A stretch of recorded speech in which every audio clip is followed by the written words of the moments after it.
और अब पेश है आज के मुख्य समाचार। केंद्रीय मंत्री ज्योतिरादित्य सिंधिया ने कहा कि प्रधानमंत्री नरेंद्र मोदी के नेतृत्व में भारत की अर्थनीति विश्व में एक मिसाल बन चुकी है। प्रदेश में जन शिकायतों के निराकरण की ऑनलाइन व्यवस्था 1 मार्च से होगी शुरू। आमजन घर बैठे अपनी समस्या ऑनलाइन दर्ज करा सकेंगे। राज्य शासन के कर्मचारियों की अंशदायी पेंशन योजना के अंतर्गत अब सरकार का अंशदान 10% से बढ़ाकर 14% किया जाएगा। और ज्ञान, कला और संगीत की देवी मां सरस्वती की आराधना का पर्व बसंत पंचमी आज श्रद्धा और उल्लास के साथ मनाया जा रहा है।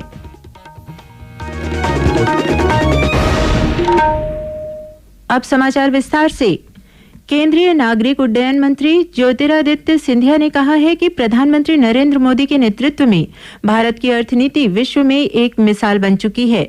आज अपने रायपुर प्रवास के दौरान पत्रकारों से चर्चा करते हुए श्री सिंधिया ने कहा कि प्रधानमंत्री के नेतृत्व में देश में एक नया आर्थिक मॉडल तैयार किया गया है, जिसमें पूंजी निवेश के साथ ही महिलाओं, मजदूरों और नौजवानों सहित विभिन्न वर्गों के लिए भी राशि आवंटित की जा रही है। केंद्रीय मंत्री ने तुलनात्मक आंकड़े देते हुए बताया कि कोरोना संकट के बावजूद वर्ष 2014 की तुलना में अब विदेशी मुद्रा भंडार और भारत की निर्यात क्षमता में 2 गुने से अधिक की वृद्धि हुई है। साथ ही घरेलू उत्पादन की दर भी करीब 1.5 गुना बढ़ गई है। उन्होंने कहा कि मोदी सरकार जनता के लिए समर्पित सरकार है। हर घर में पानी पहुंचाने से संबंधित जल जीवन मिशन के तहत अब तक 9 करोड़ घरों में नलों के माध्यम से पानी पहुंचाया जा चुका है और इस वर्ष 4 करोड़ घरों में यह सुविधा पहुंच जाएगी। इसके लिए केंद्रीय बजट में पर्याप्त राशि का आवंटन किया गया है। श्री सिंधिया ने बताया कि 1 फरवरी को पेश किए गए केंद्रीय बजट में कृषि क्षेत्र में आधुनिक तकनीक के इस्तेमाल के साथ ही प्राकृतिक खेती को बढ़ावा देने के लिए भी प्रावधान किए गए हैं।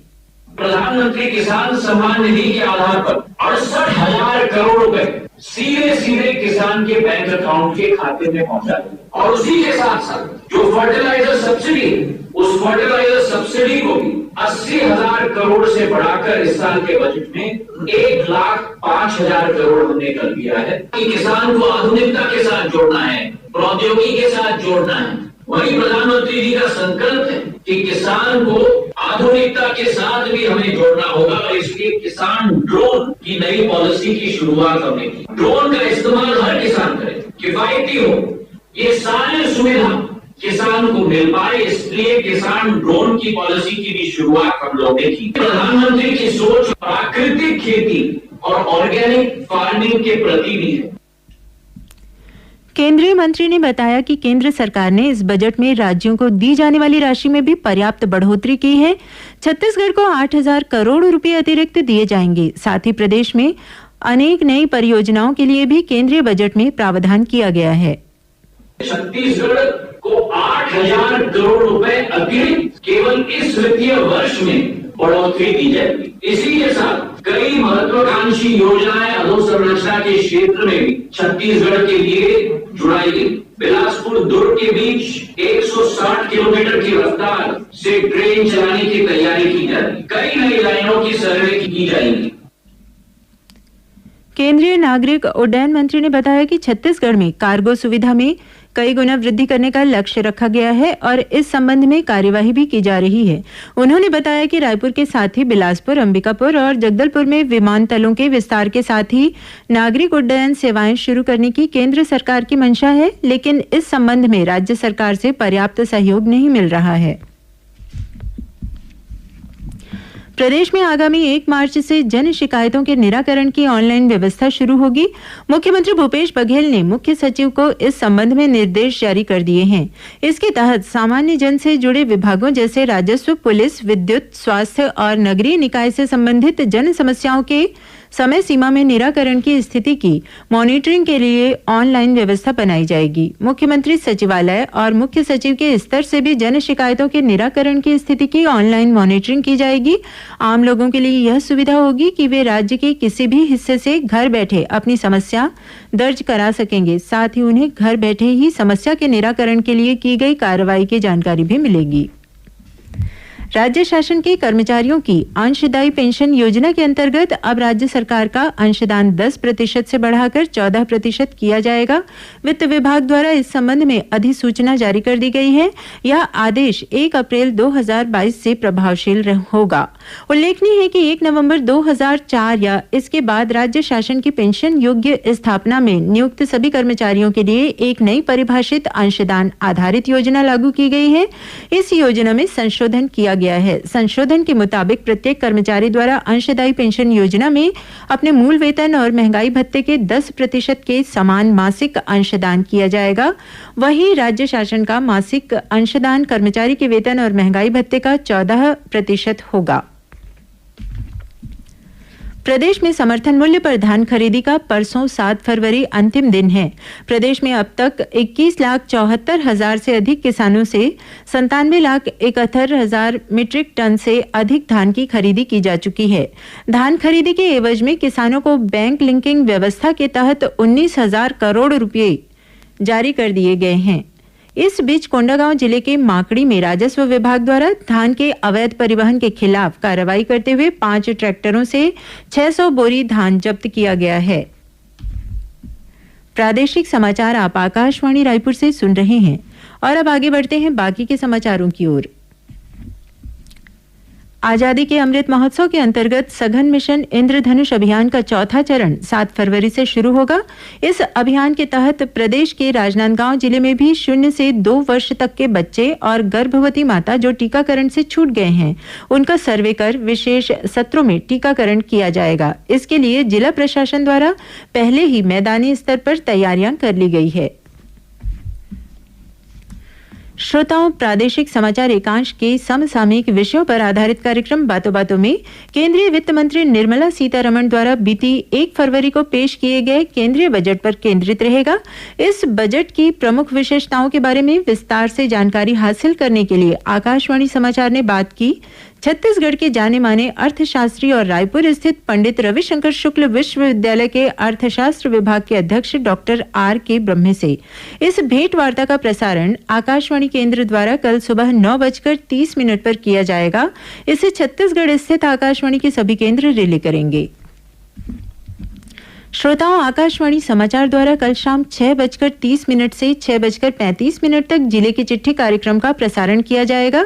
जिले की चिट्ठी का यह कार्यक्रम आकाशवाणी के रायपुर केंद्र द्वारा प्रसारित होगा। इसे छत्तीसगढ़ स्थित आकाशवाणी के सभी केंद्र रिले करेंगे। इस बार के अंक में कबीरधाम जिले की गतिविधियों के बारे में जानकारी दी जाएगी। आजादी के अमृत महोत्सव के तहत केंद्रीय सूचना और प्रसारण मंत्रालय के क्षेत्रीय लोक संपर्क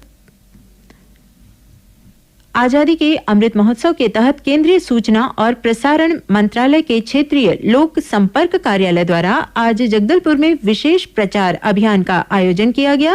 इस प्रचार अभियान का शुभारंभ शहीद महेंद्र कर्मा विश्वविद्यालय बस्तर के कुलपति डॉक्टर S.K. सिंह ने किया। इस दौरान देशभक्ति गीत गायन, रंगोली, मेहंदी, कुर्सी दौड़ और प्रश्न मंच प्रतियोगिता आयोजित की गई। इस अवसर पर लोक कलाकारों ने गीत, संगीत और नृत्य प्रस्तुत किए। वहीं स्व सहायता समूह की महिलाओं द्वारा स्थानीय पकवानों और उत्पादों का प्रदर्शन भी किया गया। इस मौके पर कार्यक्रम को संबोधित करते हुए पत्र सूचना कार्यालय और प्रादेशिक लोक संपर्क कार्यालय रायपुर के अपर महानिदेशक अभिषेक दयाल ने आयोजन के उद्देश्यों के बारे में जानकारी दी। बसंत पंचमी आज छत्तीसगढ़ सहित देश भर में धार्मिक श्रद्धा, आस्था और पारंपरिक उल्लास के साथ मनाई जा रही है। माघ शुक्ल पंचमी का यह दिन ज्ञान, विवेक, संपूर्ण कलाओं तथा काव्य और संगीत की देवी मां सरस्वती की उपासना का दिन है। इसे श्री पंचमी भी कहते हैं। इस अवसर पर बच्चों का विद्यारंभ कराने की परंपरा है। शैक्षणिक संस्थानों के अलावा घरों में भी लोगों ने मां सरस्वती का पीले फूलों से श्रृंगार कर उनकी विशेष पूजा अर्चना की। अभी प्राप्त समाचार के अनुसार रायगढ़ नगर के पास ग्राम चपले के निकट खरसिया नेशनल हाईवे पर टावर शिफ्टिंग के दौरान हुई दुर्घटना में 4 मजदूरों की मौत हो गई है, जबकि एक अन्य मजदूर गंभीर रूप से घायल हुआ है। घायल मजदूर को अस्पताल में भर्ती कराया गया है। विस्तृत जानकारी की प्रतीक्षा है। और अब पेश है मौसम का हाल। प्रदेश के तापमान में गिरावट होने के कारण कई हिस्सों में एक बार फिर कड़ाके की ठंड पड़ रही है। बीते 24 घंटों के दौरान बिलासपुर, पेंड्रा रोड और दुर्ग में शीतलहर की स्थिति देखी गई। वहीं प्रदेश के न्यूनतम तापमान में कल 5 डिग्री सेल्सियस से अधिक की गिरावट दर्ज की गई। विशेषज्ञों के मुताबिक तापमान में इस तरह की गिरावट होने से सामान्य मौसमी बीमारी या वायरल फीवर होने की संभावना बढ़ जाती है। अब कुछ अन्य खबरें संक्षिप्त में। भगवान श्री बद्रीनाथ धाम के कपाट 8 मई को सुबह 6:15 बजे श्रद्धालुओं के लिए खोल दिए जाएंगे। आज बसंत पंचमी के शुभ अवसर पर धाम के कपाट खोलने की तारीख की घोषणा की गई। स्वतंत्रता संग्राम सेनानी प्राण शंकर मिश्र का आज जशपुर मुक्तिधाम में पूरे राजकीय सम्मान के साथ अंतिम संस्कार किया गया।